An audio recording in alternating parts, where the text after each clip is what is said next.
Welcome to the Rad Conversations podcast.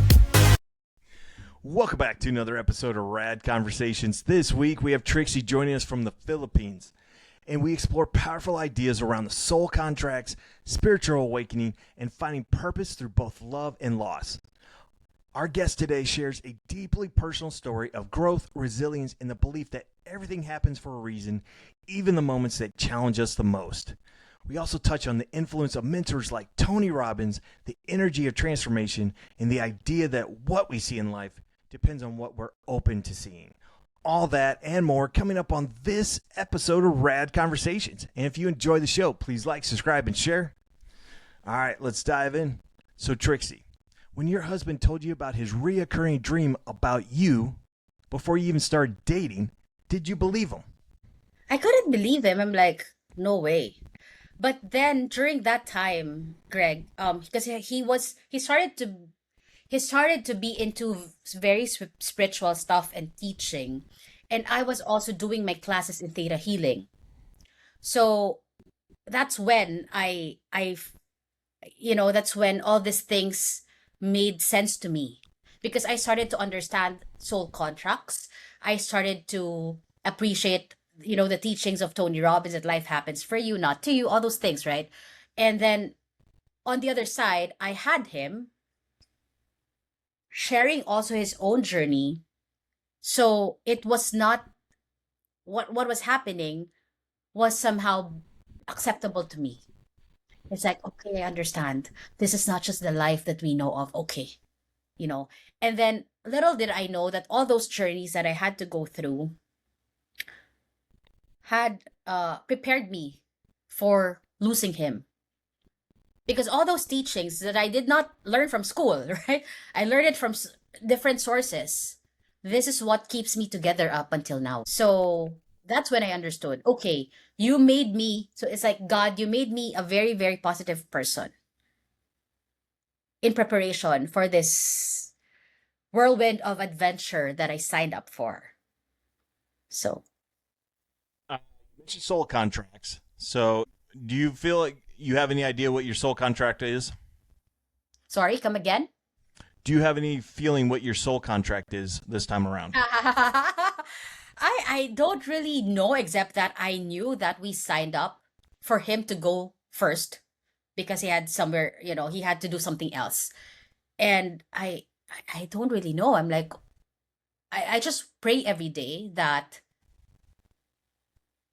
losing him will be so much worth it for whatever I sign up for. Yeah, I believe in soul contracts. I've had my Akashic records read on a previous episode, and a lady was like, I've been down here for 5 million years. I've been reincarnating for 5 million years, so I've had a little bit of everything in that time frame. But it's just interesting. It's like, why did I sign up for this time around? Why did I sign up for that? Or why didn't I sign up to be uber rich and, easy street? And, but life is good. No matter what happens. I mean, life is good. It's exactly what you're saying. It's your point of view on everything. You mentioned Tony Robbins. Now, did you go to his seminar, or did you help put the seminar on, or what's you dealing with? Of course. I went to his UPW in Singapore maybe 12 years ago, and then I signed up to crew for him in 2018 in New York. And then what else? You said you signed up to be on his crew?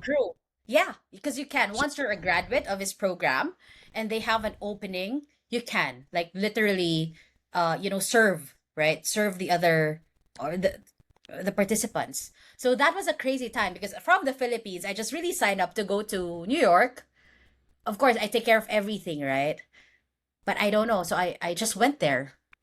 And then it was a really good experience. It's a different experience when you are a participant versus when you're serving. And it's so exhausting. But again, you do it for your soul, right? You do it for whatever you need at that time. So all these things, right? Plus the learnings from Buddha, for example, the ones that I like reading, and Theta Healing and everything else.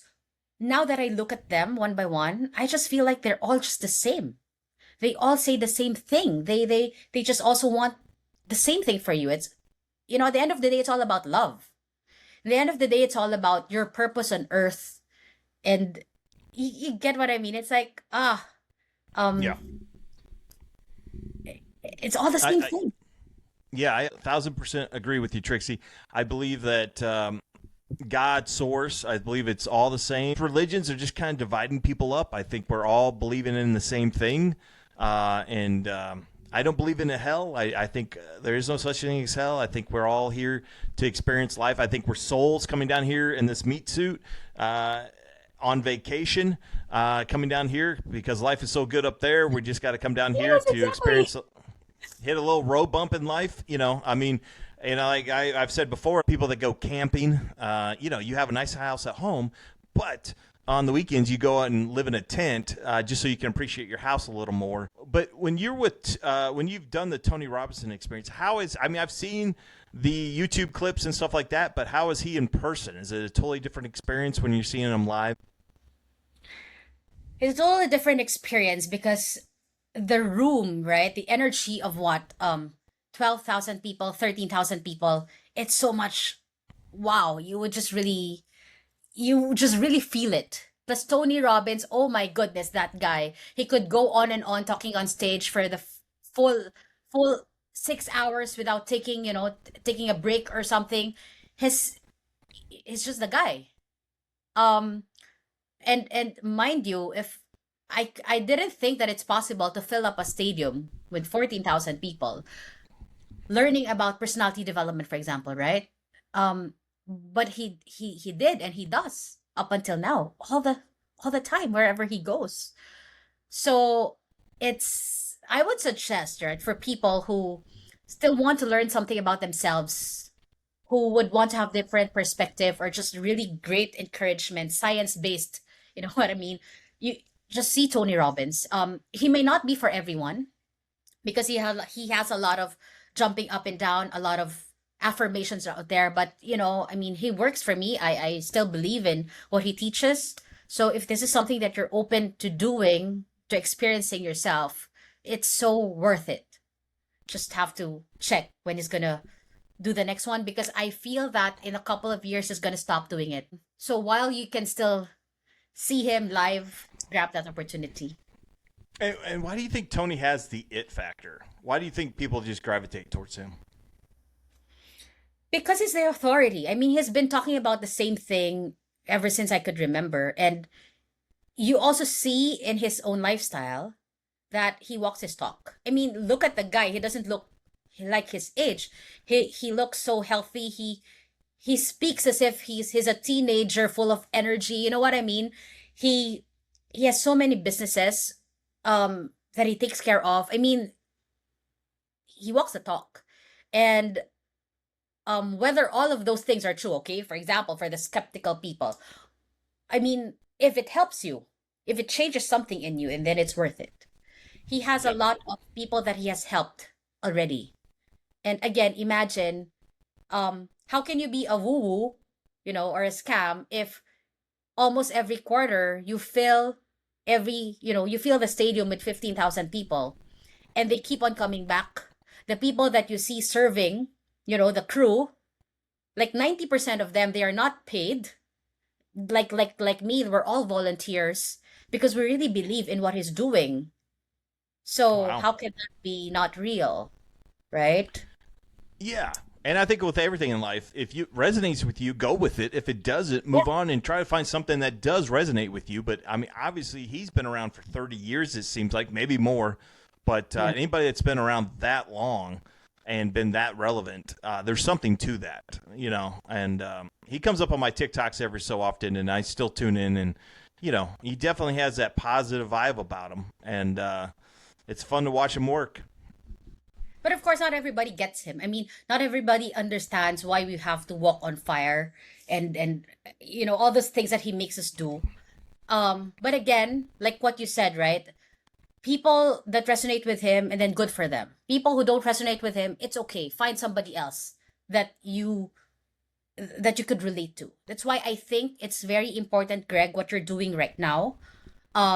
You keep on, bringing people into this platform of yours that I mean, every time, people might also think, oh, why do you keep on doing this? There's so many people doing podcasts already and they talk about the same thing, so why bother? But then you reminded me today that, well, because those people um who's watching you right now, they believe in you and you make them change something in themselves. They don't know the other people who you're saying that's just doing the same thing. And so how can they find them? You know what I mean? So Yeah. the numbers don't matter as of now. Right? I 1,000% agree. I feel like the TikToks that I watch, I see them for a reason, and I feel like the people that see this, it's for a reason.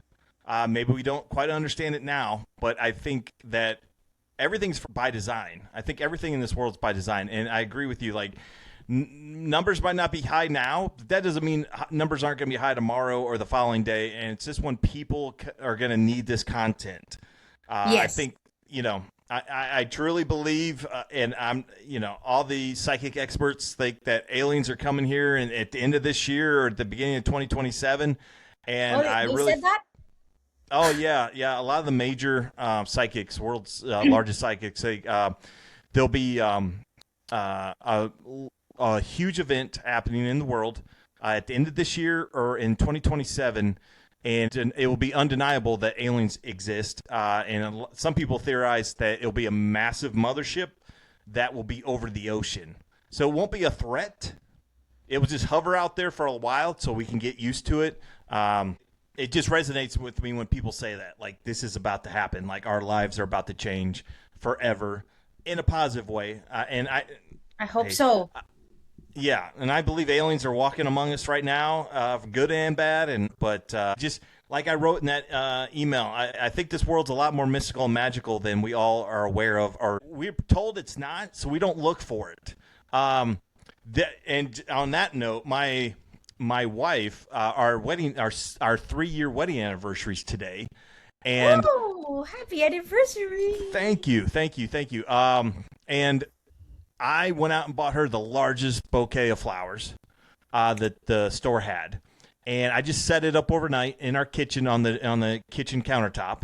And she was in the kitchen for 15, 20 minutes and never saw it once. She looked right at it, but it didn't register because she wasn't looking for it.